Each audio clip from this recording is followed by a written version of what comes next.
அனைவருக்கும் அன்பு வணக்கம். நான் உங்கள் அன்பு தோழன் சரவணன் PV. ஒரு நாள் ஒரு பிரபல ஓவியர் தனது ஓவியத்தை ஒரு பரபரப்பான சாலையில் வைத்து அதன் கீழ் ஒரு குறிப்பை எழுதி வைத்தார். அந்த குறிப்பு என்னவென்றால், இந்த ஓவியத்தில் ஏதேனும் தவறு இருந்தால் அதை அந்த இடத்தில் குறிக்கவும். மாலை அந்த ஓவியர் தனது ஓவியத்தை சரிபார்க்க வந்தபோது ஓவியம் முழுக்க நூற்றுக்கணக்கான குறிகள் இருந்தது. இதை கண்டு அவர் மிகவும் வருத்தமாகி துக்கத்துடன் தனது ஓவியத்தை எடுத்து அமைதியாக வீடு திரும்பினார்.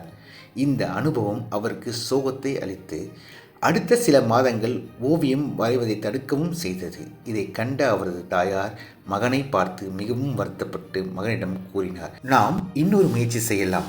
இந்த முறை ஒரு பெயிண்டிங்கை எடுத்துக்கொண்டு மாறுபட்ட ஒரு குறிப்புடன் அதை அங்கு வைத்து பார்ப்போம். ஓவியர் சரி என்று அடுத்த நாள் அவர் அந்த பெயிண்டிங்கை அதே இடத்தில் வைத்து கீழே ஒரு புதிய குறிப்பை எழுதினார்.